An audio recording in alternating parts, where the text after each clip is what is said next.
Okay. Susan, do you want to lead it? Not in Tibetan. Okay. Marianne?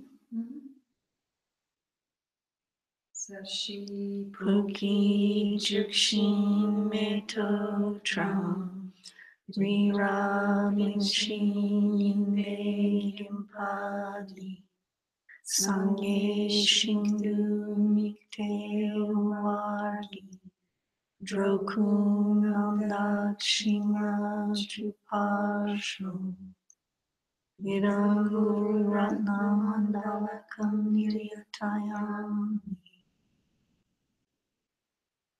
I go for Refuge to the Buddha, the Dharma, and the Sangha until I achieve enlightenment by the power of the goodness that I do in giving and the rest.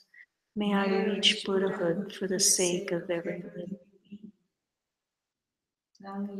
Chudam Soki Chognam La Jamchu Bardu Dakni Gyalse Juk Daki Chunyen Gipe Sunam Ki Drola Penshir Sangye Drupasho Chudam Soki Chognam Janchu Bardu Dakni Gyalse Juk Daki Chunyen Gipe Sunam Ki Drola Penshir Sangye Drupasho.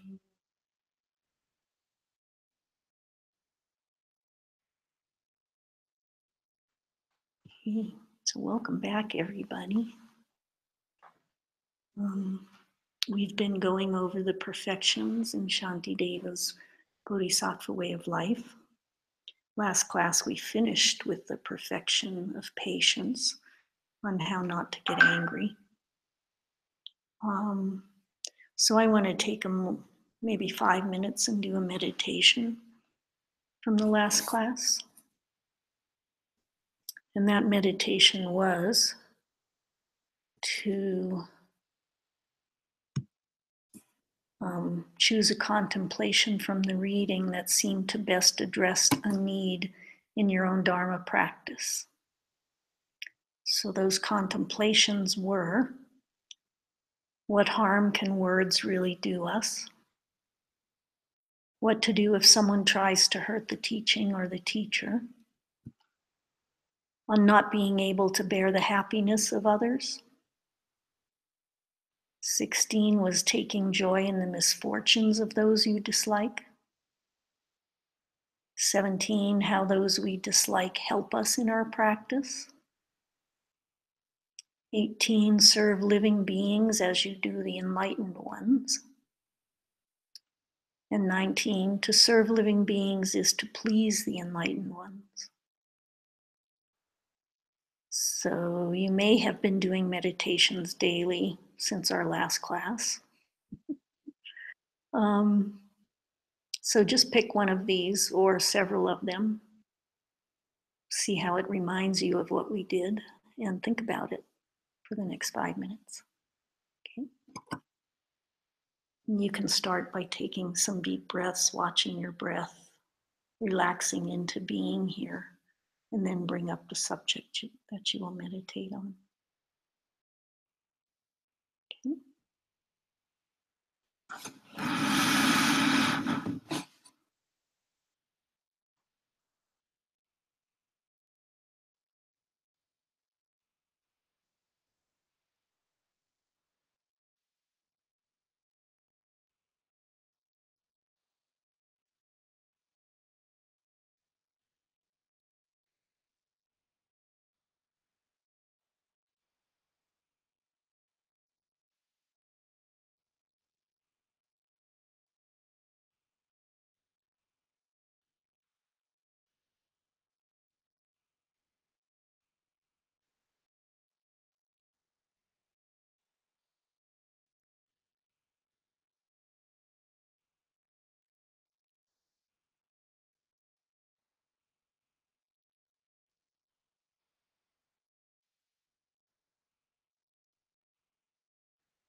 Take a few deep breaths and come on back.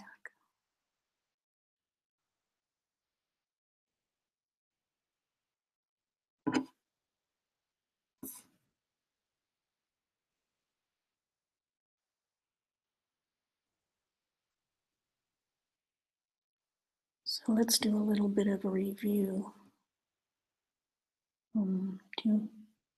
You must now remember at least one of the things that we talked about when we were covering patience. So anyone want to speak to that?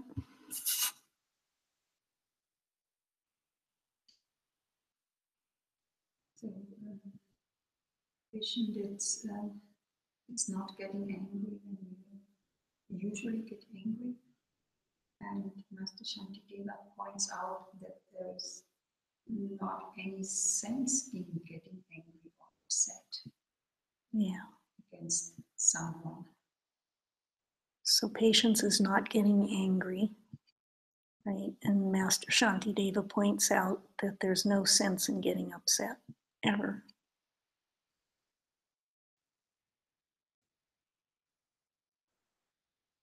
And then he goes through a lot of reasons why, right?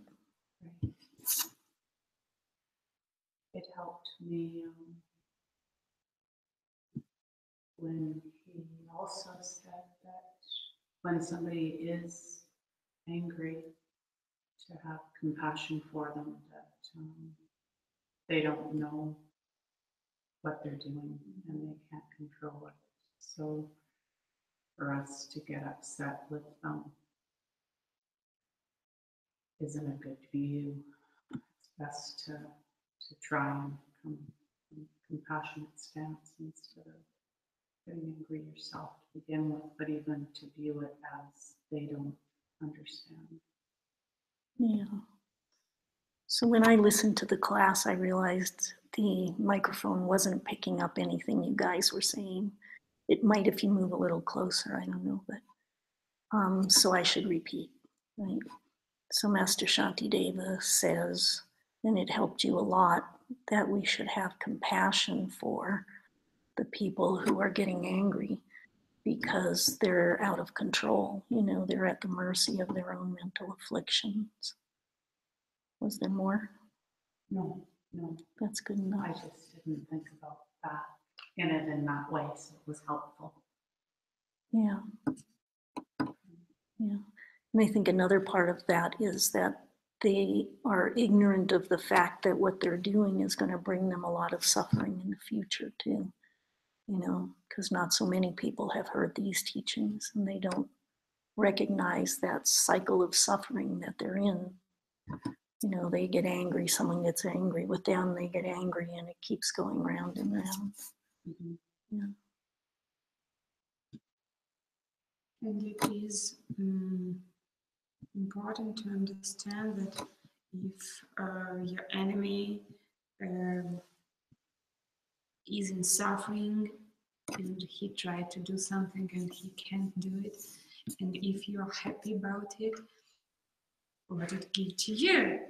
It brings you just in this situation, and you will feel the same. What feels he that moment? So because of karma, so and it doesn't work. It could be the source of happiness for you because the cause and result should be the same. So if you are happy about his suffering, you will be in suffering too. Yeah. So that was that when you take joy in someone else's suffering, you know, someone you don't like gets hurt somehow and you take joy, you know, you're creating suffering in your future. Yeah? Yeah. Okay. And another thing he said, which I like very much, you should be the others as see the others as precious persons, because the more you practice, other they are to find, and so you should be someone who brings you in the situation to get upset. Yeah. And that you should treat all living beings the same as the Buddhas themselves. Mm. Yeah. So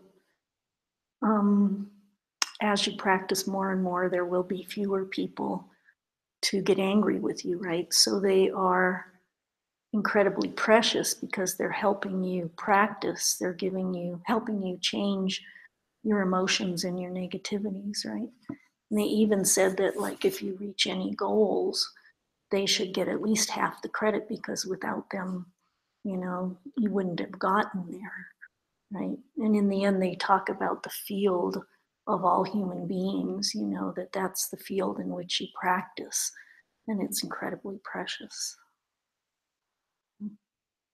When you were saying that, this little picture came up in my mind of somebody like getting angry with me, and I go, "Oh, I love you," and give them a big kiss. It's like it would be nice to get to that point.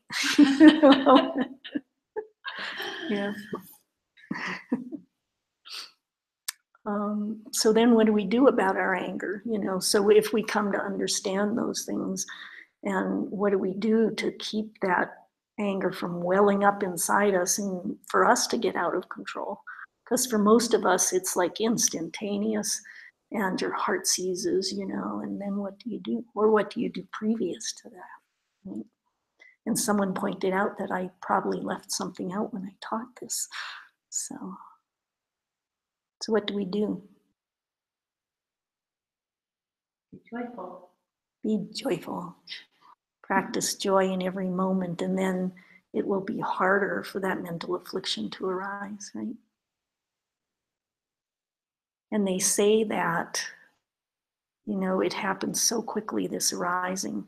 If you can catch it like in the first 10 seconds, if you can catch that irritation that begins and catch it there before it gets into a full-blown anger, you'll be saving yourself from those intense karmas. The karma you create with a little irritation is much smaller than the karma you create with a big getting angry, right? So to try to catch it in the very beginning. And being upset, try to catch in the very beginning upset. Yeah. I think I talked about this in the last course. I went to a ropes course with my children. My daughter was probably 13 or something, and the school had an outing to a ropes course. A ropes course, you go out into the woods, and they've built like ladders that go up trees, and special things that you have to work cooperatively with other people, these events to do. And this one event, they had a big net tied to 4 trees, and everybody had to stand far enough away that you couldn't reach the net. And the task was for them all to work cooperatively to get in the net and out the other side, so that every one of them was in and out. And they told us parents not to say anything, to let the children figure this out all by themselves. And I was getting caught up in, their excitement and their plans. And I started to say something. I started to say, "Well, what if we," and then my hand just went over my mouth, because in that moment I remembered I wasn't supposed to say anything. So that's one of the things. You can do that without the hand actually. But to stop yourself the moment it pops into your mind, just chunk. That's it. Not saying another word. And Geshe says you can tell a good student, by someone, you see them about to say something, someone gets upset with them and they're about to say something and they stop, like, yeah, thank you. Yeah. So, and that idea that everything, every thought that arises in our mind is kind of mental habit, right? And we can change our habits. And that's part of the idea of trying in every moment to be in joy. because that will begin to grow and get strong, and it'll be there when this mental affliction begins to arise. So. For me, it was just learning how to avoid of anger. So first step is just try to stop even a small anger, being upset. Just stop it in the every early beginning, and if you can do it, take joy. Just keep it joyful. Keep your feeling of joy when you do something small, and make it a habit, because anger is a habit too. Being upset is a habit too. So just change your habit. Change habit to be upset. I called today to my old lady in nursing home and I asked her. Sometimes I remember, but today I forgot. Usually I ask her, how are you? But she, as today, she tried to say, oh, nothing good. My neighbor is doesn't give me to sleep at night, and blah blah blah. And she described me everything what is bad in her life. And sometimes I remember and I ask, oh, what wonderful has happened? And she said, and try to understand what wonderful was this week. And it is just habit to be upset, to find something bad around you.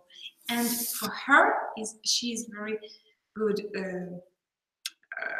karmic partner for me, because it depends of how I ask. If I ask of something good, her mind, I just see her mind just turning to the good things. Yeah. And she, well, and going on the way of good things. Yeah. If I ask just what happens and how are you, her mind is just seeking what happens and find and catch the bad things. Mm-hmm. It's usually usual way how our mind works. So it's just a habit. Stop that habit and turn your mind into a good way. Yeah. When I had my second child, as she was growing, I began to recognize how much I looked at the negative in life. I meet somebody, I like them, but I'll immediately go to something that I don't like about them, right? And I did that because my younger daughter would do the opposite. She was always thinking the positive about people, and because of that, I saw myself, and the fact that I was always doing the opposite, the negative. So, yeah, so we get into patterns of thinking, and they can be patterns of thinking about all the good things, or they can be patterns of thinking about all the negative. And it's good to be able to shift that. It's all just habit.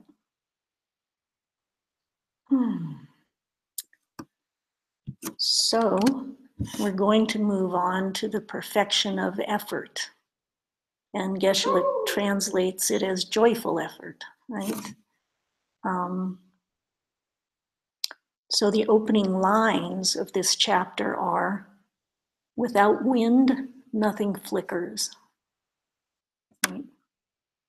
And Gyaltsab Je and Master Shantideva explain this as, without effort, without the perfection of effort, we can't do merit. Right?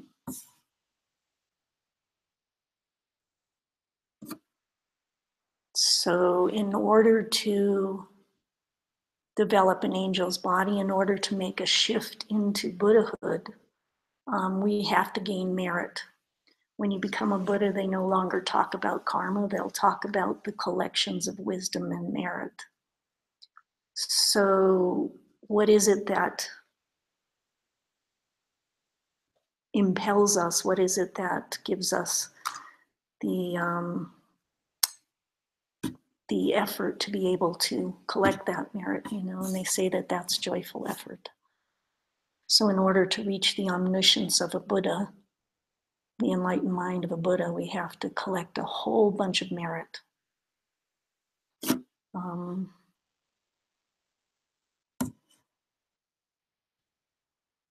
So we're going to talk again about the 6 perfections.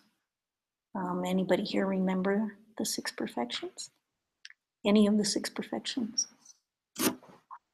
Maybe First is giving. first is giving. Luba? Second is morality. Morality or an ethical way of life. Third, Patience. patience, not getting angry. Number 4, joyful effort. So we've gone over those. We're moving into joyful effort. And then Concentration. concentration. And then wisdom. And then wisdom. So joyful effort sits right in the middle of those 6 perfections, right? The first 3 perfections help you develop a body of a Buddha. The last 2 perfections help you develop the mind of a Buddha. And joyful effort is what creates all of those perfections, right? It sits in the middle and helps us with all of them. So the first one, giving, there are 3 kinds of giving. There's giving of material things, like giving food or a place to stay. They also include in there protection from fear. You know, giving someone a place to stay is actually protecting them from the fear of being outside and vulnerable. So they call it giving rather than generosity because, you know, with things like giving them protection from fear, you're not actually giving them something physical, right? It's giving them peace of mind. The second one, morality or an ethical way of life. So Geshe-la gives the example of being a business person, right? And he was selling diamonds. And you sell some diamonds to someone and somebody says, well, let's just not do the tax on this one. We can get away with not doing the tax on this. No one will know, right? So it's fine to do that, right? So there are all kinds of little ways in our life that we do these things, like doing in the United States, doing your income taxes. It's very easy to like fudge it a little here and there, right? And we think we're getting away with it and we're saving ourselves money. And the truth is, if you understand where things are coming from, you're not going to get away with it. You know, it might in the moment look like cheating someone gave you extra money, you know, but that's not the way it works. The reason you get the extra money is because you did something good in the past. See, I'm repeating things over and over as you suggested. It's because you did something in the past that you're getting something good.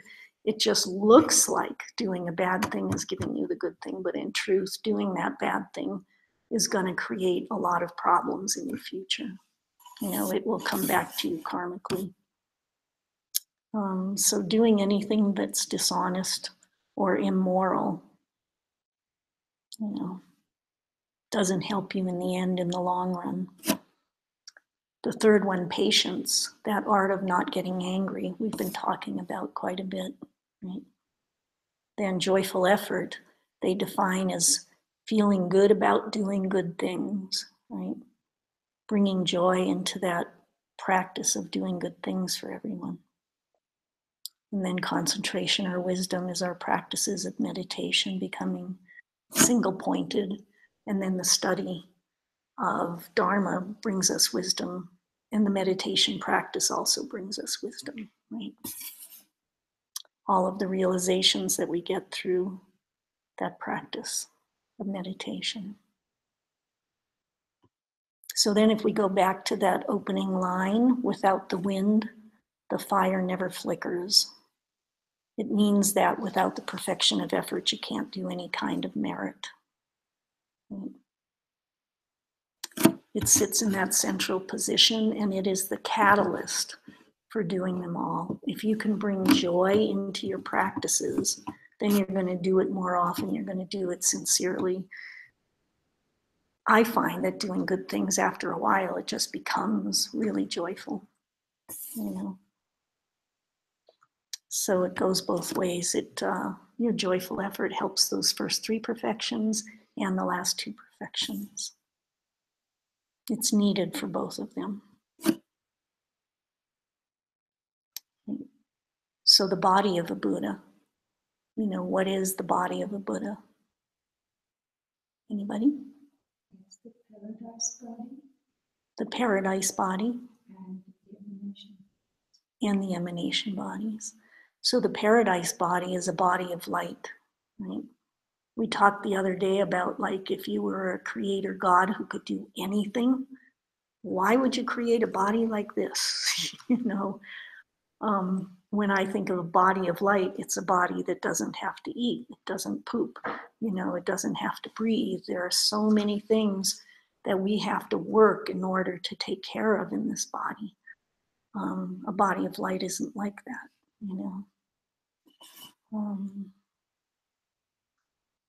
And Geshe says eventually every one of us will transform into that body of light.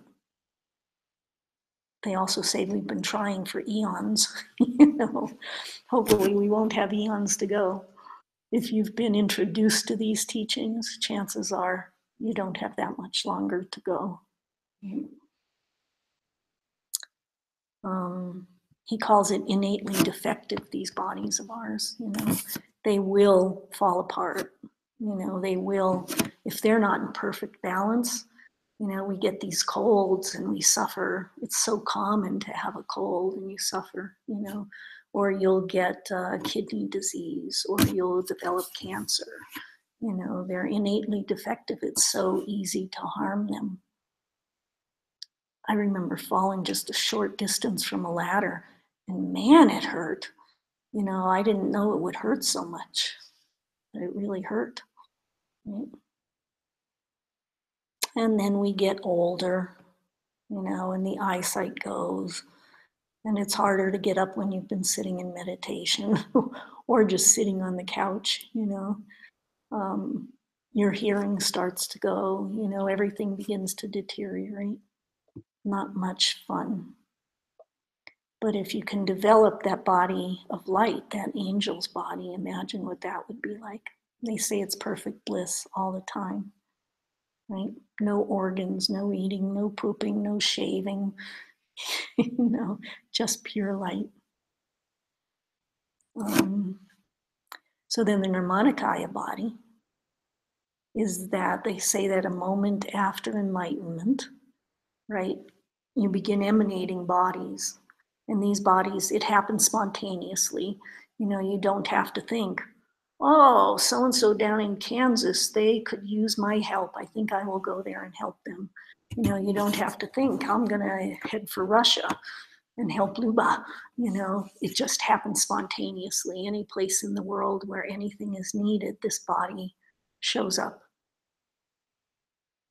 It just occurred to me that that probably happens because we have developed this wish to help all beings, right? And so when we reach Buddhahood, it just spontaneously happens. They say that you can emanate as the wind blowing through the trees, which calms somebody down, or the sound of the ocean waves, which might give you inspiration. That the Buddha can be any of those things. It can be the guy next door that plays loud music that isn't the kind of loud music that you like, and it makes you upset so that you can practice. It could be the person that comes and brings you cake in the morning when you're sick. I guess they shouldn't bring you cake. That brings you soup in the morning when you're sick, could emanate as anything that can help. So the collection of good deeds, that wish for perfect enlightenment to help all beings, these are all things that help you develop those bodies. So they say if you perform the first 3 perfections, the first 3 bodhisattva activities well, it will produce those physical bodies.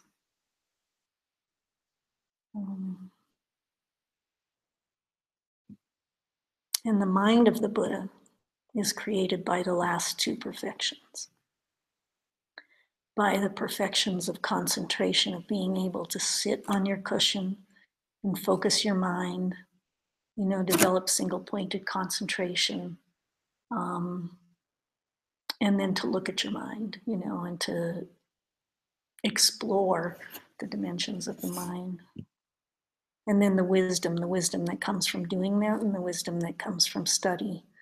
You study, and then when you sit on your cushion, you have the realizations that are born from that.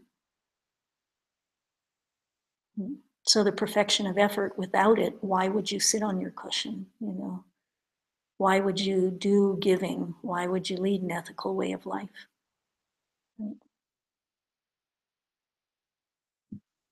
So contemplation number 1, you would just close your eyes and listen.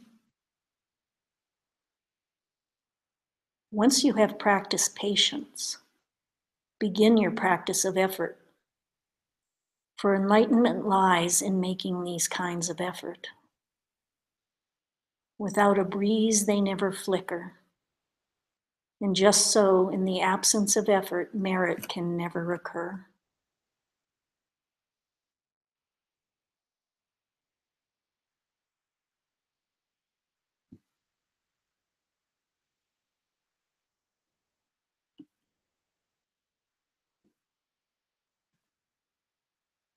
Without the wind, the flame doesn't move. Without that catalyst of joy, joyful effort, you won't sit on your cushion. You won't practice, or your practice will be wimpy. You'll do it, but you'll just do it a little bit. And then they say that once you get into the secret teachings of Buddhism, there are very profound implications to that about the wind moving. The inner winds that move the fire is very important for achieving the Buddha's body and the Buddha's mind. So then he goes into what is effort. When we think about effort, what do we usually think about? Hard work, like going out and digging a ditch, or washing the dishes, which I do every few days sometimes,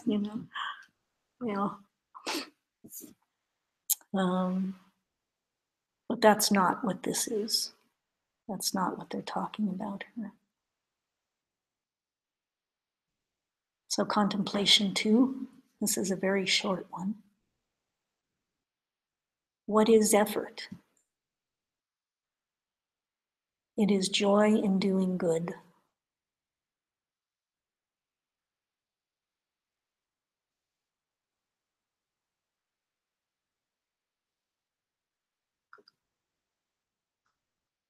So when Geshe-la translates it, it's joyful effort.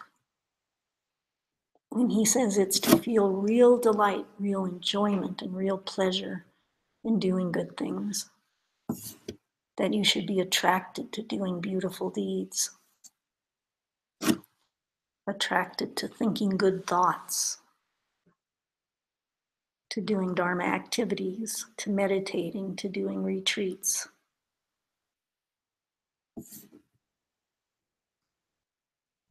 Says that you could work hard all your lives, and some of us have. We've had very intense lives. Probably Germans work really hard, right? But you could work hard all your life and never get anywhere in the Dharma if you don't have joyful effort. If your heart doesn't sing. And that effort is an attitude, it's a state of mind, and was with all states of mind, as we've talked about, it's a habit that you can develop. Maybe coffee meditation of Geshe-la is this going from here. Yeah. Be happy about the things you did today. Yeah. Luba is saying that coffee meditation, which Geshe-la teaches, is a part of this. It's at the end of the day, you sit down and you think of all of the good things that you've done, and you think of all of the good things that you've seen or heard about, all of the wonderful things other people are doing. And you're reinforcing that goodness, and you're making a habit of that goodness, of thinking those thoughts. And then as you fall asleep, those are the thoughts that are on your mind, which will affect your dreams, right? So perhaps throughout the night, you'll be thinking good thoughts. So every opportunity that you have, think good thoughts. There was a time I was sharing a meditation with a friend of mine, and a few days later he came back to me and he said, I catch myself now. He said, when I start thinking, or when I'm sitting in meditation and thoughts arise and they're not really good thoughts, I say, or, that's his mantra, or, and then he turns it into a good thought. Yeah. Yeah. So that's one of the ways to change that habit, right? Good mantra. Or, yeah. So having enthusiasm for things, if you see yourself just going around, we go out and clean cottages every day, right? And it can get boring and we can go, oh, another cottage. But if you can shift that into, wow, I'm going to go out, I'm going to prepare another cottage, somebody's going to come in here, they're going to meditate, they're going to have realizations, it's going to be so great, make it enthusiastic. Change the things you don't want to do when you go to town and it's getting to be such a long day. Go have your Starbucks and think about how wonderful this is. Yeah.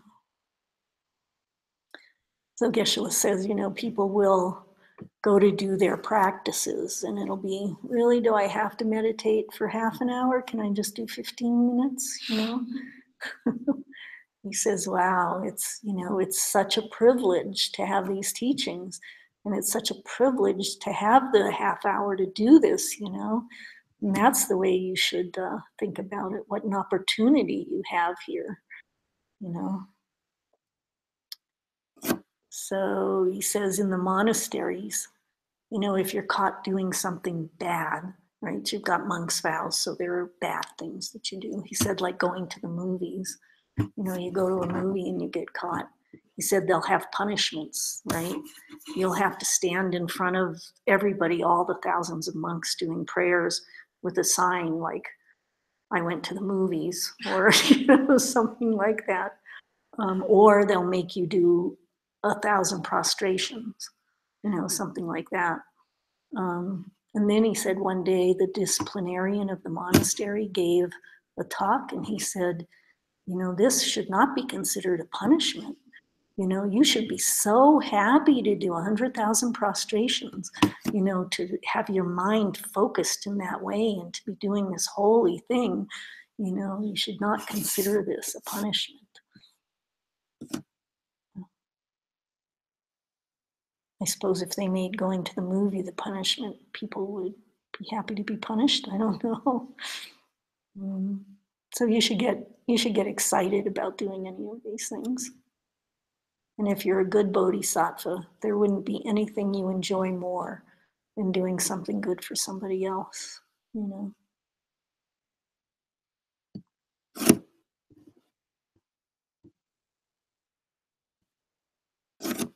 So it's really good to take some time and examine yourself and to see where you are in this, when was the last time you were grumpy about having to get up and meditate, that kind of thing. Just really, really be honest with yourself.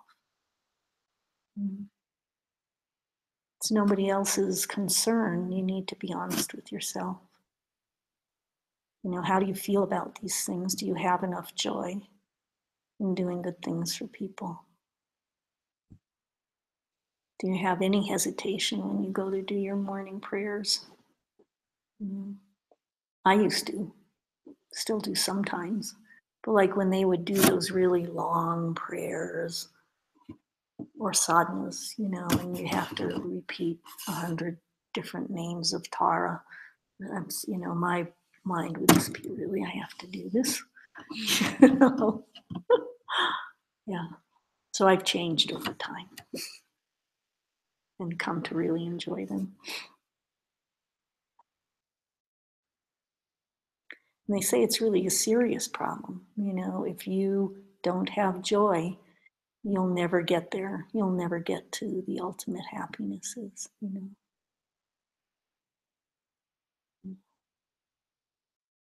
So he said you should, like, instead of sneaking out of meditations in the morning, you know, you should sneak in your room to do more meditation instead of hanging out with your friends, you know. You should do things like that. You know, secretly put money in other people's wallets, you know. Or we went out to dinner the other night and somebody got up from the table and, you know, nobody noticed. Maybe he was going to the bathroom and he secretly paid the bill for everything. You know? Those kinds of things should give you great joy. It says you should be a virtuaholic. You should get so addicted to it. You should be unstoppable. And he said some Buddhists, you know, they are so serious about their practices and so serious about their vows that it gets to be a real pain in the butt to be around them, you know. So you shouldn't be one of those people. You should be joyful. You know, you should be happy.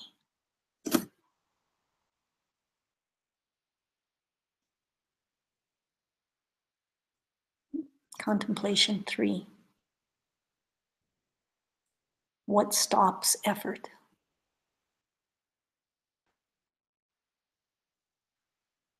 Here I will explain the things that work against it. These are laziness, an attraction to what is bad, and the feeling of being discouraged or belittling yourself.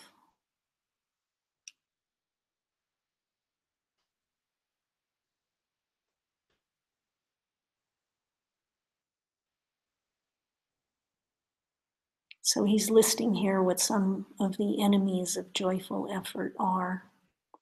You know, what is it that keeps you from being joyful? And I have a Tibetan word for you here. The first one is called lelo, which happens to be translated as laziness, which sounds an awful lot to us Americans like laying low, right? When you lay low, you're lazing around, right? So he describes this laziness as not engaging in virtue, you know, of being lazy about your practice, about not doing your meditations, and about not feeling joy in your practice. Lay low. It's a kind of a sloth, you know, and it comes from such things as, any ideas? Sleeping too much. You know, if you sleep a lot, then it makes you even more sleepy. Things like eating too much. You go out for pizza, and it's so hard to stop when you're full because it tastes so good, right? That you overeat, and then you're sleepy. You know, you try to sit down and meditate after eating too much, and you're not going to get anywhere, right? You go into that dullness, that, oh yeah, I was meditating. You know? Yeah. So eating too much, eating more than you need, sleeping too much. And he says it, you know, it's different for each person. You know, some people can eat 5 slices of pizza and still go out and dance. Maybe someone else can only eat 2. And what's healthy for different bodies, you know, it's different. I think there was a Hindu guru who would sit on a garbage pile and drink like 6 cups of coffee a day, you know, and it never affected him, you know. We've heard of others who were around during the hippie era, and there was a story of one where one of the people gave him something that they had laced with drugs, with hallucinogens, and he ate it. And, he sat and he talked to people and it didn't affect him at all. And then afterwards, he turned around and said to the student who'd given it to him, don't ever do that to me or anyone else ever. But it didn't affect him the way it would other people. So it's different for different people. So then they want to make a point, right? That you shouldn't think that you should never rest or that you should never sleep. That you do your practices, you do your good deeds, you help people. You might stay up hours longer than you wanted to, getting things ready, getting things printed for a Dharma class, and then the next day you take some time and you rest and you replenish yourself. You make yourself feel better. You don't want to overwork ever, and then you don't want to be lazy. So it's a bodhisattva vow to take care of yourself, to take care of your body so that you can become enlightenment. Our bodies are precious. It's not so easy to get these imperfect human bodies. And they say that in the monasteries, they would have a time in the spring, I think, where they would have intensive meditation and study for 4 or 5 weeks. And then you would party down. They would play music. They would play sports. They would do all the things that they don't normally do. They'd have a week or so of doing those kinds of things. The abbot would be out playing soccer with everybody. That it's important to have that break and that relaxation, which gives you the strength and the awakeness to be able to practice diligently again. So keep your spiritual balance.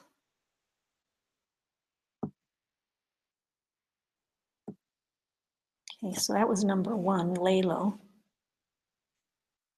Number 2 is being attracted to doing bad things. Bad's such a funny word. So doing attracted to things that are going to bring you suffering. Like killing and stealing and lying, sexual misconduct.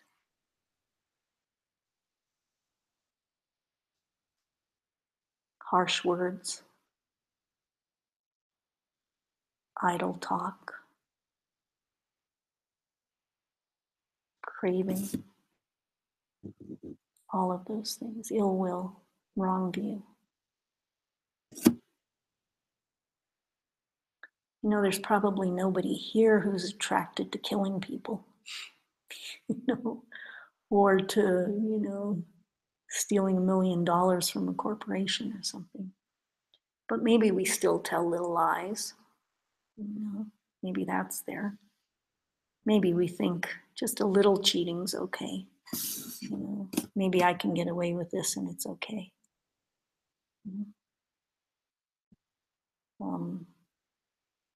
Maybe sometimes we get attracted to somebody's partner.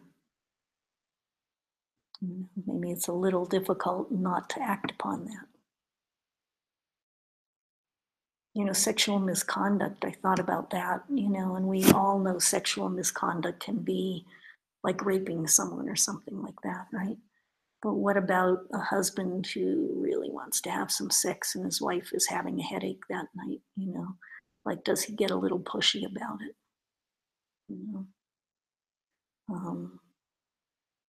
You really had in mind that you wanted to do something fun and somebody else doesn't want to, and so you encourage them to come and do something fun even though they don't want to.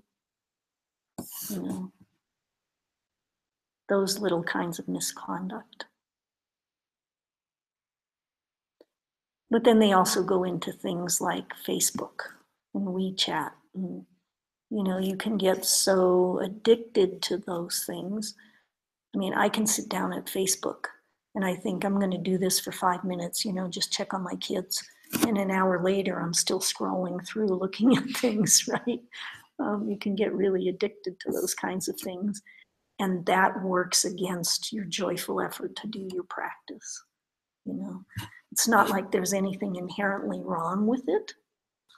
Watching television, you know, so what's inherently wrong with watching television? But it keeps you, you know, a little addicted to that. And so maybe then you don't go out and do good things for other people. You know, maybe then you don't sit down on your cushion or work on your class, you know, or something like that. You don't do the homeworks because there's a show on tonight that you really like, you know. So we want to develop enough joy in our practice that we're not pulled aside by those kinds of things. And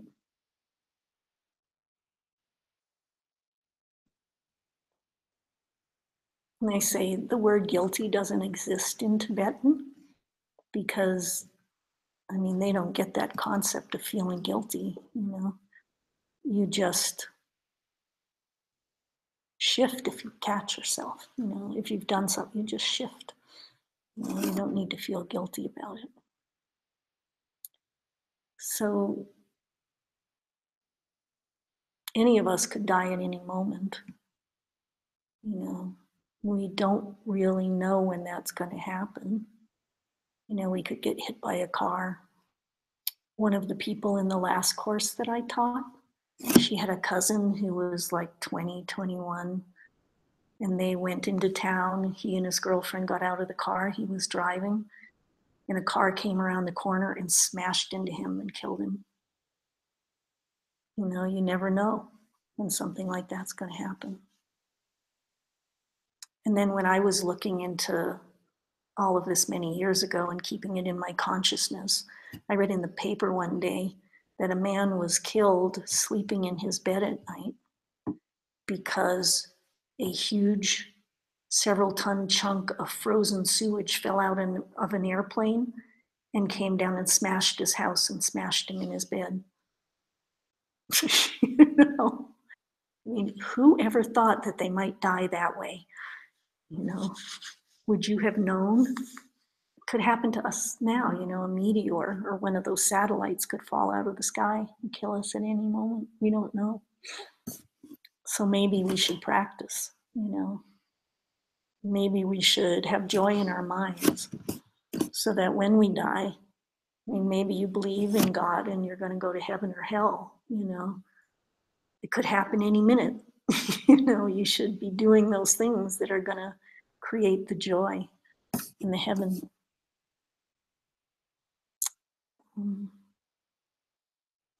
know, our minds don't stop when we die. I mean, I guess even Christianity believes that because they say you're going to go to heaven or hell. Who is it that goes there? You know, it's your mind, right? So it's not that you should feel guilty, but it's really, really dangerous to waste your time. It destroys your sense of joy in the Dharma to do all of those other things. Then he talks about, you know, Geshe-la was in the jewelry business. So he says they take white topaz and they irradiate it and make it into blue topaz so that people will like it more, right? So then he was wondering, well, people are wearing irradiated things on their bodies, you know, around your neck or on your finger or around your wrist. And what does that do in the long run? You know, so they checked in with the Atomic Energy Commission and they said, we don't know. You know, we know what happens when an atomic bomb goes off next to you, but we don't know what these long-term small effects of the radiation are. And we probably won't know for a long time. They say that there's enough like little radiations in your life all the time that it would be really hard to tell, you know, what this particular irradiation is causing. So he says doing these things that are wasting your time on other things is like that low-level radiation. You know, you're not hurting anybody, you're not actively stealing or raping or doing any of those things, but there's that low level of wasting your time, right, and keeping you from doing the practices. While you're watching television or you're on Facebook, you're not meditating, you're not doing good deeds for other people, you know, you're just kind of hanging.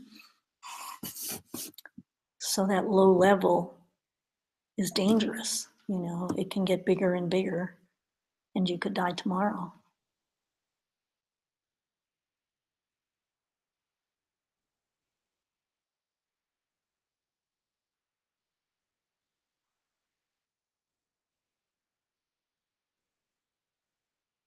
So number 3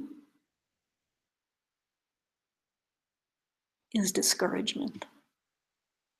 You know, you hear stories of Milarepa, you know, who goes off into a cave in the Himalayas, and you think, oh God, I could never do that, you know.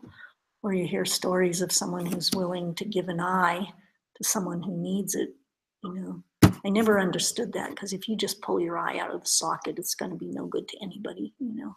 But in modern days, you know, you could donate your eye to somebody who needs it. You could donate your kidney or your liver to somebody who needs it.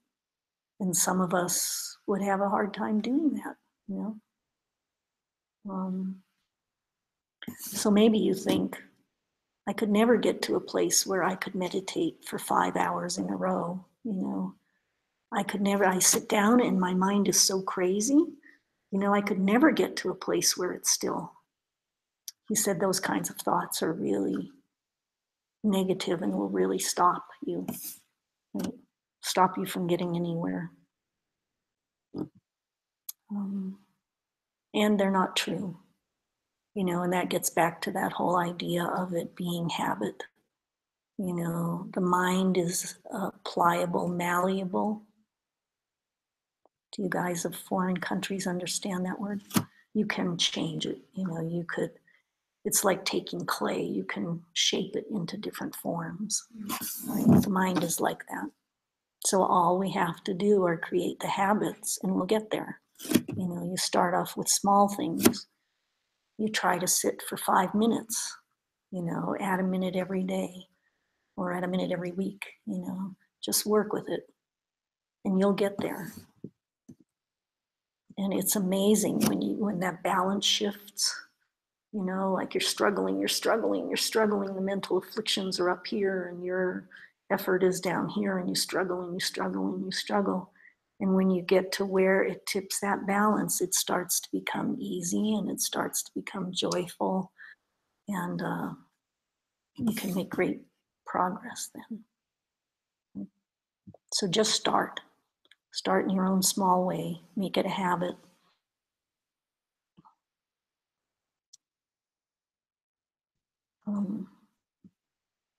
And Master Shantideva says, don't do more than you can, you know. Somebody offered a house to a Rinpoche and he said, well, maybe not, you know, because he could tell that several weeks later they would regret it, you know. You don't ever want to get to the place where you regret something, that a goodness that you've done, because it's a terrible karma to regret it, you know. So start with small things, start with the things that you can. There's a story of the Buddha teaching someone, if you can't give something, you know, take something and give it to your other hand and get in the habit of, all right, letting go of it, right? And if you can do that, then pretty soon you'll be able to let it go, you know. So start in those ways, in the small ways. Should we take a break? You guys want to have a break? Mm-hmm. We could wait. So let's take a 4 or 5 minute break. Okay? All of you online.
We took a break. Thank you. You're welcome. I think it was nice for people to stretch too.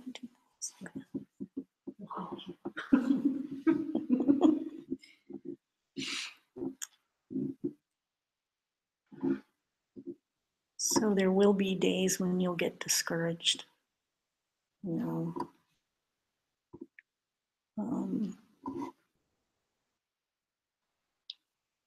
some of you teach. There'll be days where, you've been teaching how many classes? 3 classes on patience. And then you'll go out into your work day and someone will say something and you lose it. You go, oh God, even after all these years, even after teaching, I'm still doing this. Oh, but then you remind yourself, where things are coming from. I think of the 4 powers like that. It's like going, oh, I just did it again. Why don't I want to do these things? Take refuge again. You think about where things are coming from. You take refuge again. I'm going to try, not to get caught up in this again. And then you do something to counteract, right? So try not to get discouraged, which is part of why, you don't go out and run a 10-mile race the first day you start running, or bench press a whole bunch of things, or, You know, you start with small things. I might run 10 feet and then work up. So that was the 3 things that work against joyful effort, right? There's laziness, addicted to small negative things which keep you from practicing, and getting discouraged. So then there are 3 causes of laziness. It's funny they do that. Yeah, that's how they said it. 3 things that work against joyful effort, which are, and then 3 causes of laziness. I guess they're going to just that one category, right?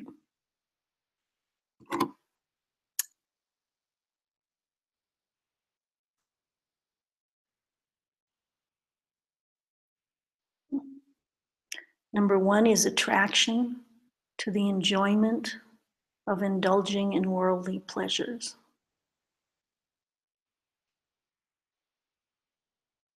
Let's go out to dinner and a movie every night this week. You know?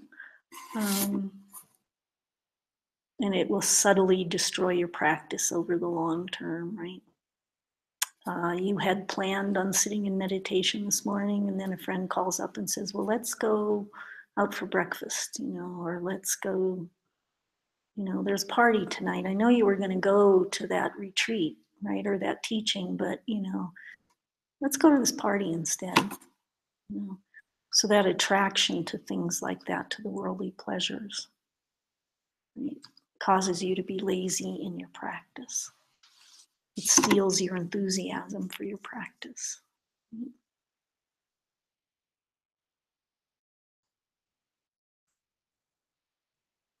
Number 2 is getting addicted to lazing around, indulging in overeating and oversleeping, and you know.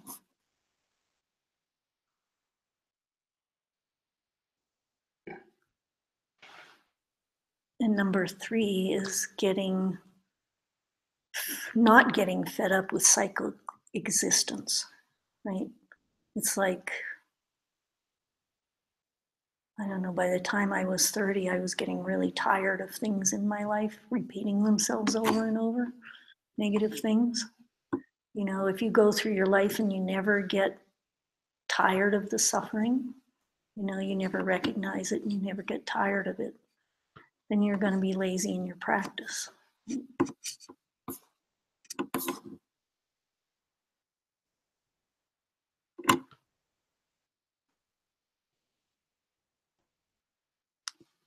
Okay, contemplation number 5.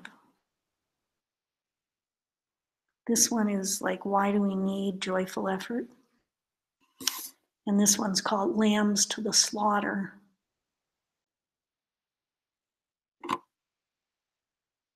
Haven't you even got eyes to see how those in the world with you have gone steadily to the slaughter? To sit here still and enjoy your sleep is just the same as the oxen waiting for the butcher.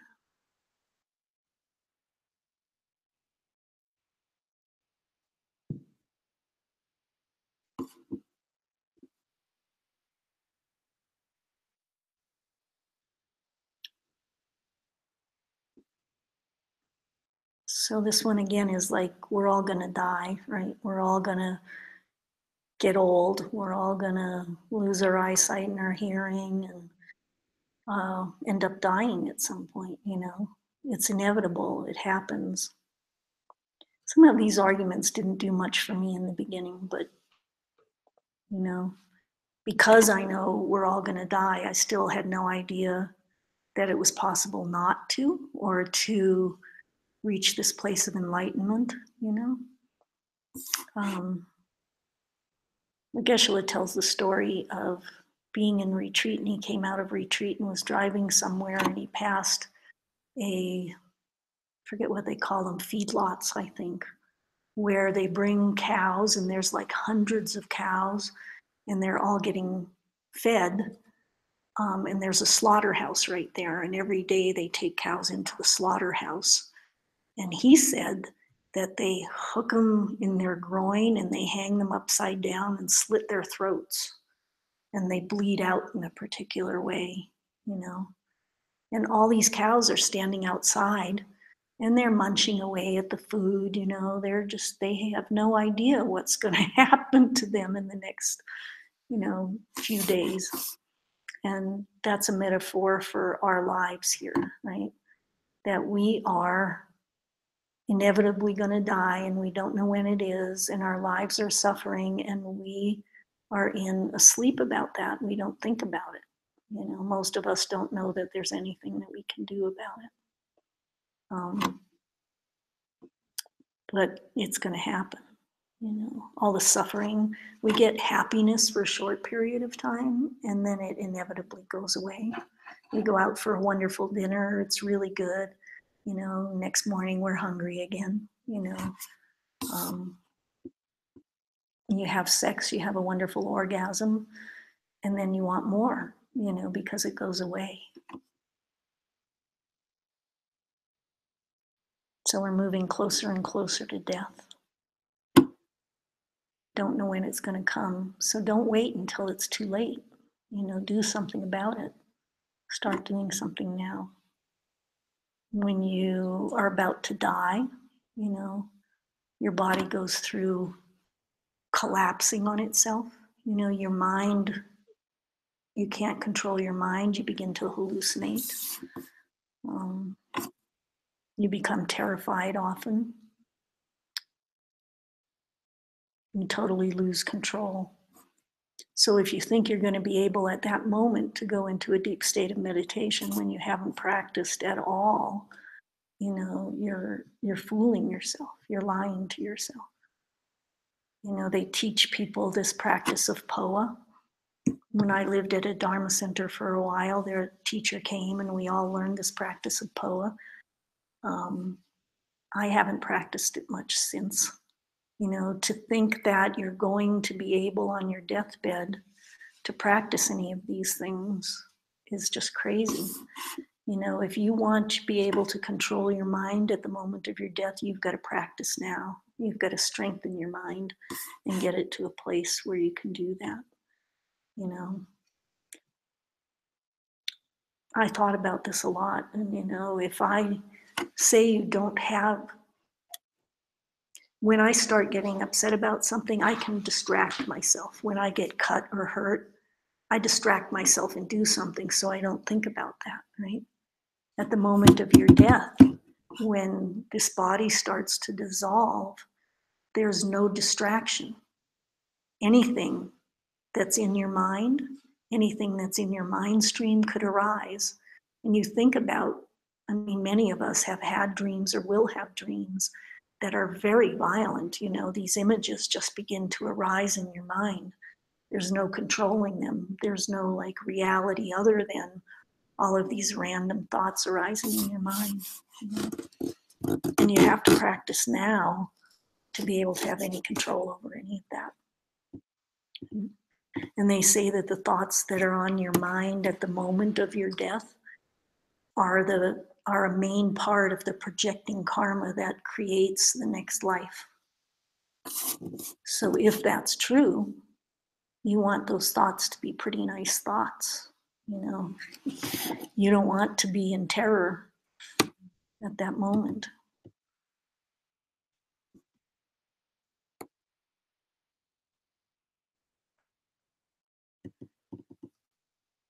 So if we come to understand and believe in these things, then we can do something about it. You know, Master Shantideva says, wake up. You know, don't be in this sleep. Don't ignore these things anymore. Find out about it. So contemplation number 6, I still have time.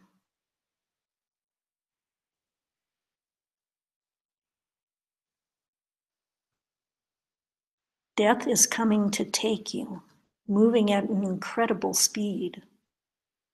In the time you have left, try to amass good karma. When the moment arrives, it's true you may give up your laziness, but what can you do about it at that time? So wrong. You haven't got to this just yet. The others just started, and yet another has half still left to do. Suddenly then does the Lord of Death make his arrival, and in your mind you can only cry, "He kills me."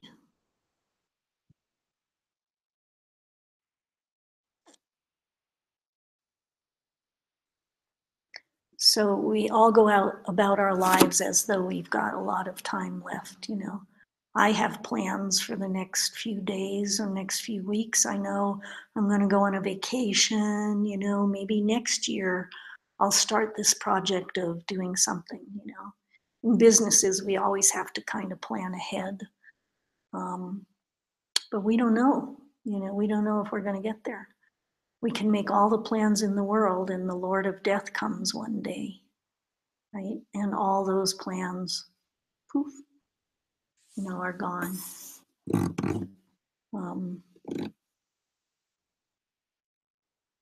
So there will come a day for every one of us when that happens. We woke up this morning, we had our plans for our day, and here we are in the evening, you know, having accomplished some of those. And it could have ended any time during the day, you know. There might come a day someone in this class isn't there for the next class, you know. It happens. The book you started doesn't get finished. The project you started doesn't get finished because you're not there anymore, you know.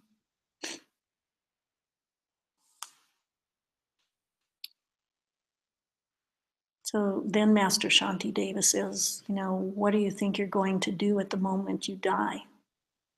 You think you're going to be able to meditate on your deathbed? I mean, what if you get cancer? You know, you think, okay, well, at least cancer takes a period to kill me. I'll be able to meditate then. But you get all of those drugs in you, you know, you start, or the pain, you know, the pain of whatever's going on can be so consuming. I can't even think when I have a toothache, you know, or you get a headache, you can't think, you know. So what are you going to be able to do at the moment you're dying? If you haven't developed the strength of mind beforehand, you're not going to be able to do it then.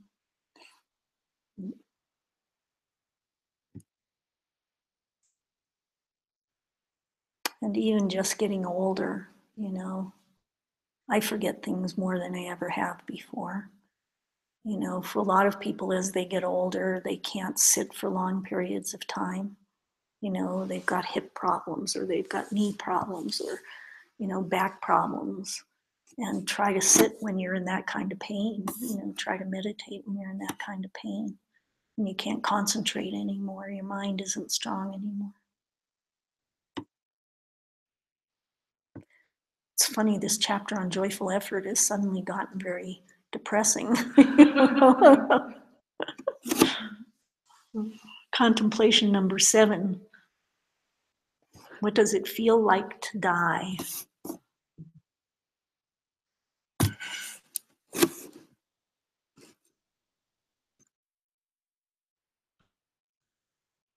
What is it that you imagined you would do at the moment, tormented by the memory of the wrongs you've done and the roar of the hell realms in your ears, bringing such terror that you cover your body in shit and reach the depths of insanity?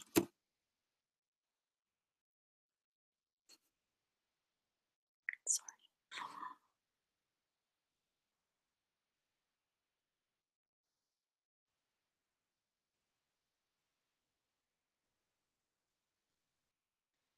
So then they go through 4 experiences that you're likely to go through when you're dying. And some of these, you know, you hear in other traditions other than Buddhism. You know, like at that moment that you're dying, your whole life flashes before you. And they say that, you know, it's a horrible tormenting thing to see all the harm that you've done to other people during your life. You know, like you're suddenly conscious at that moment of the times you've been angry and how it really hurt the other person. You know, where in our lives we can think perhaps that, you know, that was a good thing, it hurt them in the moment, and then they're going to learn from it. You know, at that moment of death, you just see all of that pain that you've caused in your life. And it's excruciating, you know, to see that.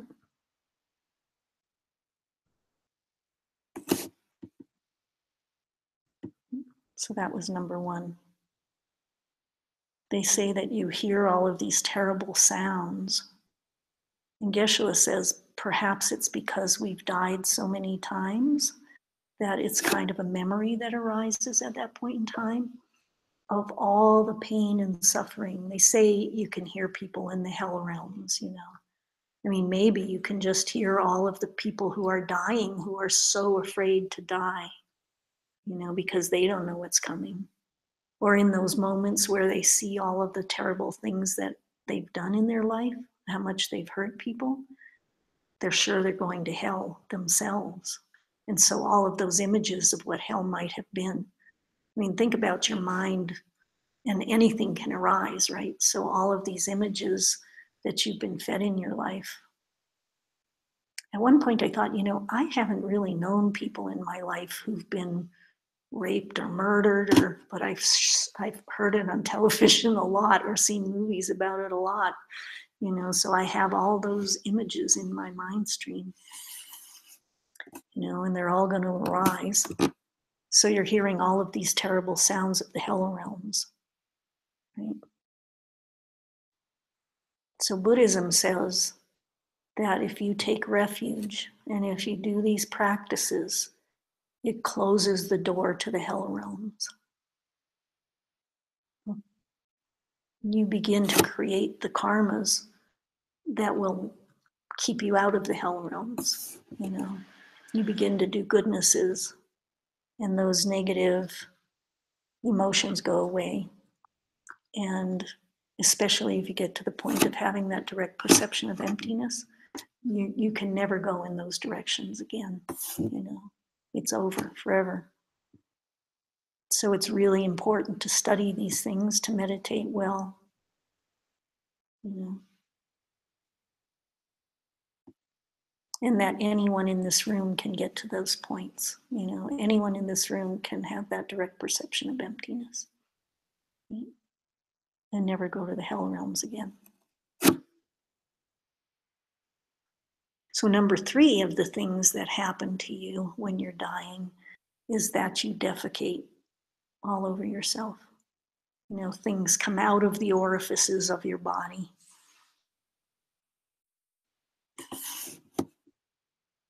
They say it's from fear. But... And number 4 is that you become totally insane. That as your body begins to deteriorate, you know, the synapses in the brain start to fire wildly, and all the cells in the brain begin to deteriorate, and that it creates a kind of insanity, you know, that there's no way, there's no control over the things that will then arise in your mind, you know. And the mind is thought to be just the support. I mean, the brain is thought to be the support for the mind in this body. Like that's how the mind is manifesting in this physical form, right? Or it manifests through that physical form. So it starts to deteriorate. The mind doesn't deteriorate, but it gets crazy, you know. There's no control. You have all kinds of hallucinations. You can't think straight. And so to think that at that time you're going to be able to control things if you haven't done any practices, you know, it's crazy. It won't happen. So they say to think about these things, you know. If you think about your impending death and that it can come at any moment, what is it you want to do with your time? You know? You want to be joyful, which is hard after we go through this class. And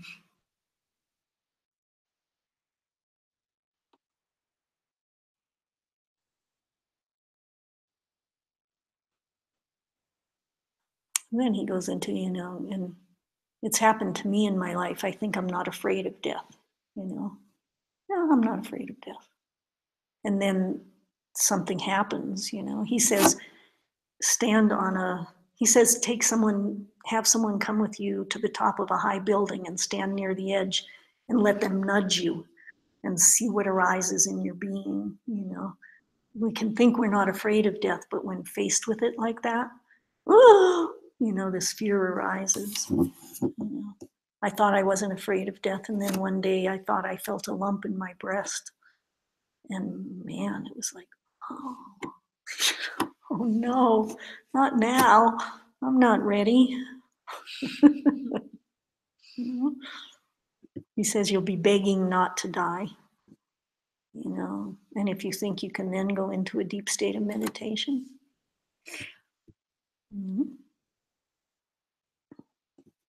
So we have to practice, and we have to practice hard, and we have to get to where we can control our minds. Okay, contemplation number 8. Examine your expectations.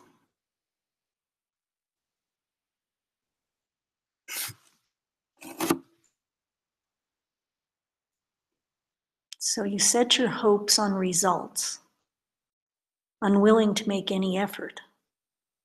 Suffering shower down on those least able to bear them. Already in the embrace of death, you imagine yourself an immortal. You cry out when sufferings come to destroy you.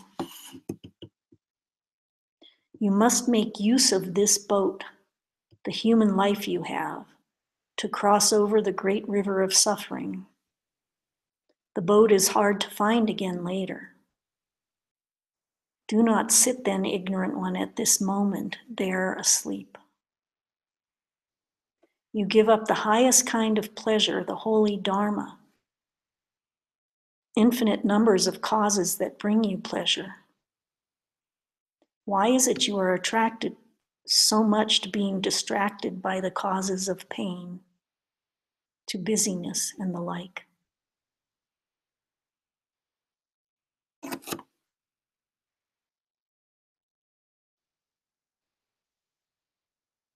So we need to make efforts now. And again, they have 3 points. That we all unreasonably assume that happy things can come to us without making any efforts for it,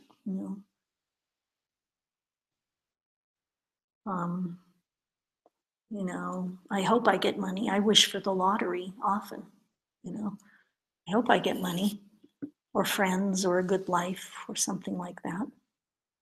I hope that I can die in my sleep and not have an excruciatingly painful death. But I don't know that there's anything I can do about that, at least not until we find these teachings, We can do something about it. But we sit around wishing and hoping for good things to happen instead of doing something about it. And we think that, I'm not such a bad person, so good things ought to happen to me, I'm not such a bad person. God will have mercy on me. I'll go to heaven,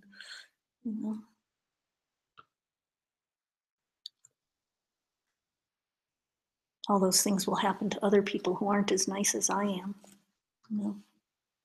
And I've thought about things like that, I really did believe that, it's like people in the ghettos where bad things happen, that bad things will happen to them. It won't happen to, I've got nice friends, I don't have people who are in gangs and things. I live in a nice neighborhood, so nothing bad's going to happen to me. I had a friend who, she felt like, to me, it felt like she felt like if she just did all the right things, then she wouldn't die. You know, she's eating all the right healthy foods. She's exercising correctly.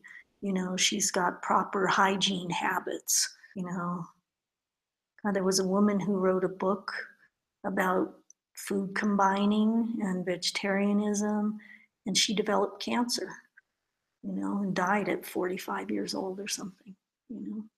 So we think if we just do all those right things, you know, those kinds of right things, that nothing's going to happen to us.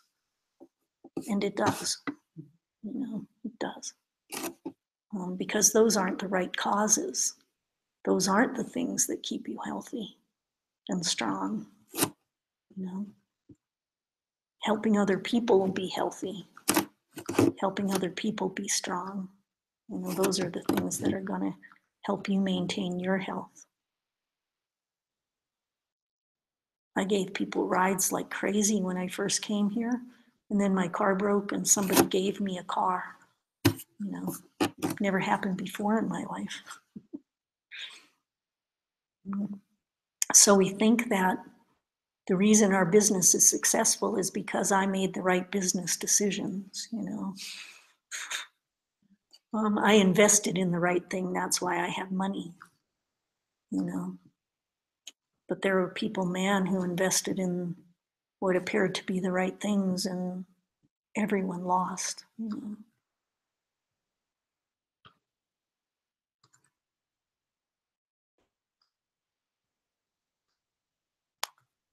So we have to do those things that karmically are going to create those results in our lives. So we need to get that, and we need to begin to have fun doing it, you know. And the more you can have fun doing those things, the more you have, I mean, you loan someone your car and you see how happy they are, you know, you see that they got food that week because you loaned them your car, you know, and you take joy in that. Watch how people smile when you give them a gift. You know, begin to take joy in all of those things. And it's really good to do the experiments, you know, kind of believe these things, but maybe not so much. So, you know, do some experiments and notice, oh yeah, who was it? You were telling me, right, that this man just won a contest. What did you call it? There was another word for contest. We got mixed up about the words. And he had been doing good things and going, I'm not seeing any results from these good things I'm doing. And then he won this contest, $200,000. I don't know, a lot of money, you know. 20,000. That's enough. You know, I'd like to win a contest and get 20,000, you know. So if you begin to notice things, you do goodnesses and you begin to notice, then your joy is going to grow, you know, and then your doing it is going to grow. You'll do it more and more.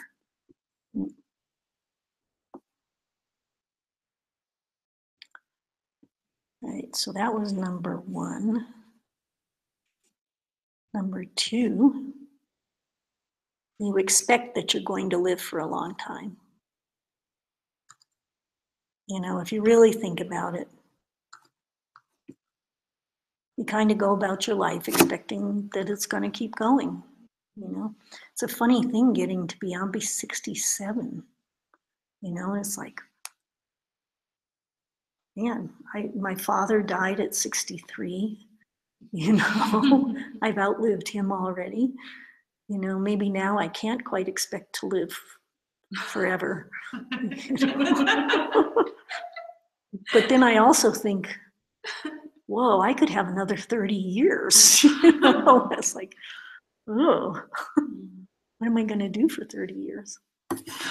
But yeah, you begin to get older and it's like you're probably going to die soon, you know. But everybody thinks that. My brother died when he was 5 years old. You know, there's somebody in the last class, their cousin died at 21 or 22. You know, but we all kind of think we're just going to keep going and going. Little Energizer bunnies. You know, we know it's coming, but we don't even think about it. We just keep going. You know. Yep. but there will be a first person who dies. Like, one of your friends are going to die, someone in your life is going to die. There's going to be a beginning of that. And then it'll get to be more and more. Someone I was talking to in the last couple months said, oh, there's only one of those people that I went to college with who's alive today. And a teacher said to me once, he said, there's like, what is it now? Is it 8 billion people in the world? However many billions of people there are in the world today, there's billions of people. In 100 years, they'll all be dead. And they said, but some people live to 114. I said, you missed the point. All right, in 114 years, they will all be dead. And you think about like how many people got angry about some little thing, or they got married and this really joyful event happened. 100 years, that's all gone. No one will remember it. It's all gone. They're all dead. I thought today class is about Joyful effort. I know. Maybe the next ones are going to get better. It's one of those things about Buddhism. They do this, They scare you so that you will begin to practice. Number 3, as you get older, your ability to endure suffering becomes less. It gets diminished. Your ability to do almost everything gets diminished. You can't put up with change and ambiguity. Do you know ambiguity? Situations that aren't clear, it's really hard for you to put up with that because your mind is less clear anyway. You don't know what's going on. So it's important to start now. It's important to keep your vows. It's important to do your practices. And joyful effort will help you do that. The more that you can bring joy into your daily practices, the easier it's going to get. And we talked also about, developing the habit, but also any little goodness you can do at any point in time is going to make it easier for you to develop joy and to develop habits and to change things, and easier for you to understand.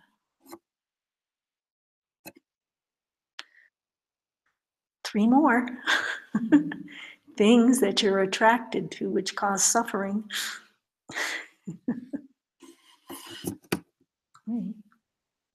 So we get really attracted to the hustle and bustle of life, All right, what are we going to do today? Let's get out there and have some fun. We like to read the newspapers. We like to go on the internet. We've got like things going through our minds at all points in time, And then you sit down on your cushion and you can't meditate. Your mind is firing at a mile a minute. So stimulation, having so many things is going to bring you suffering in the end, and it's going to work against your joyful effort in your practice. Number 2, business practices that hurt other people, or any practices which hurt other people. Doing even slightly dishonest things are going to bring you suffering. And then number 3 is that tendency to do bad things. Like a little lying, we're attracted to lying, and it's going to bring us suffering. They look like they'll bring happiness, and they won't. They'll bring suffering. So instead, get attracted to the things that are going to help you. Get attracted to helping people. Get attracted to your practice of meditation.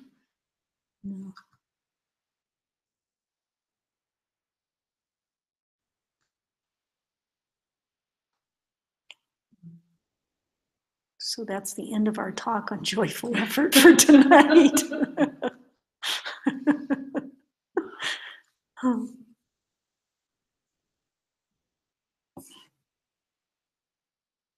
So if any of that inspired you to practice more, that's really great.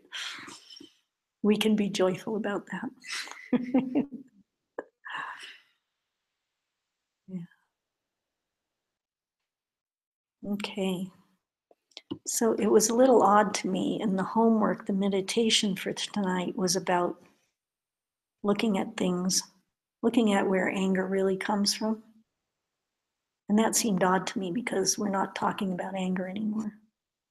So then I thought, well, perhaps our meditation for tonight could be contemplating those different things that we've talked about tonight.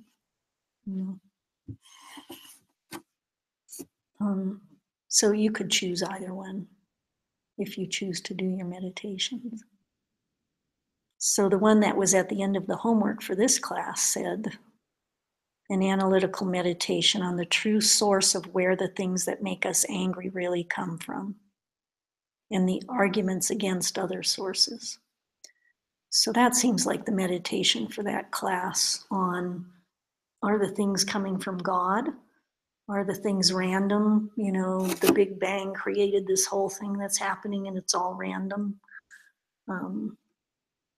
So to think about those kinds of things. Or could it be that it's coming from the seeds that we plant in our mind that create our world? You know, could it be that it's coming from there? Or we can do meditation on one of the contemplations for this reading that seems to best address a need in your own Dharma practice. You know, what moves the flame? What is it that's going to get you excited about doing your Dharma practice? Number 2 was, effort is taking joy in doing good things. Number 3 was, what stops effort? What gets in the way of effort? Joyful effort.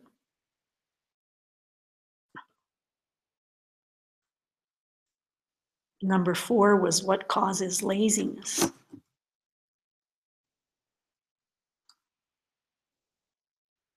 Number 5 was, lambs to the slaughter.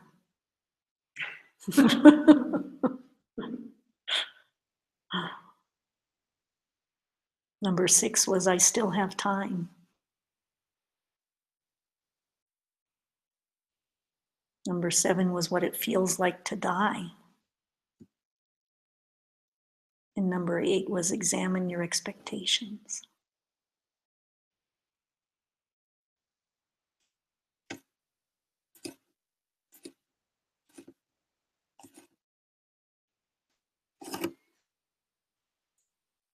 So hopefully we will practice joyous effort between now and the next class. And if we've got more horrible things to think about, we'll do it joyfully. Okay.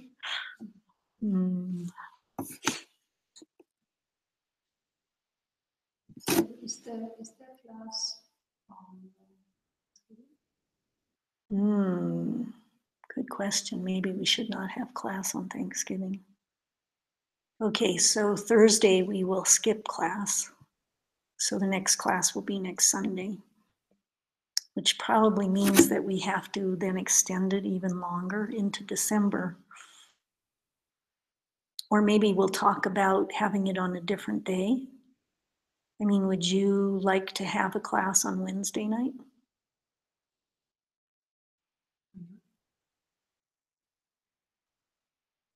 Anybody? You'll be leaving, so you won't. I'll be leaving Thursday, so I could come to the last class on Wednesday. Would you like that to have one more before you go? Or does it feel like too much? One more might be nice. This last One was not so nice. not that it wasn't nice. But that's not being joyful in my practice. Yeah. It would be nice to have it on my people would like. Does it work for you, Marianne? see. Okay, so let's let's meet on Wednesday night and we'll have a class. And if you can make it, that's great. And if not, it will be recorded online. Okay. Yeah, I can come to the classes online. You can. Um, You know, sometimes if we have someone in class who's really good at it, who knows how to do these things, you can actually ask questions. Like it's at the end of class or something, you could ask a question about something. But that requires somebody other than me being able to sit at the computer and look at those questions and let me know. So the next class will be concentration. no, I think, is it, I think we have several on joyful effort. Do we? All goes on. I think so. Wonderful. Yeah.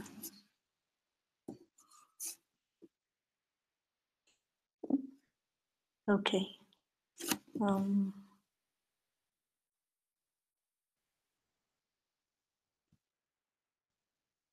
So, shall we do them in Tibetan? Do these two in Tibetan, and then everyone can do their own personal dedication. Puki Jukshin Meta Tram Riravlin Shin Yanegim Pali Sange Shinu Mikte Wargi Drokunamda Shingla Tupashu Irangurana Mandala Kamyataya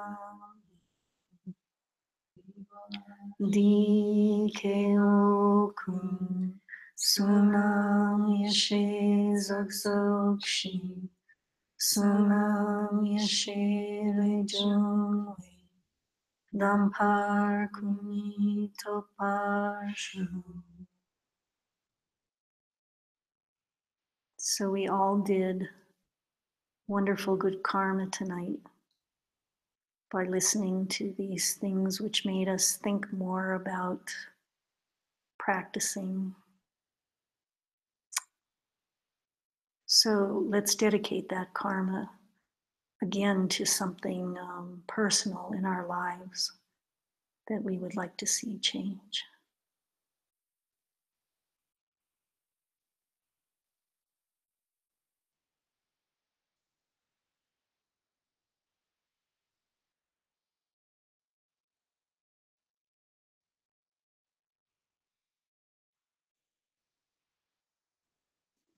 Okay, thank you everyone. Thank you.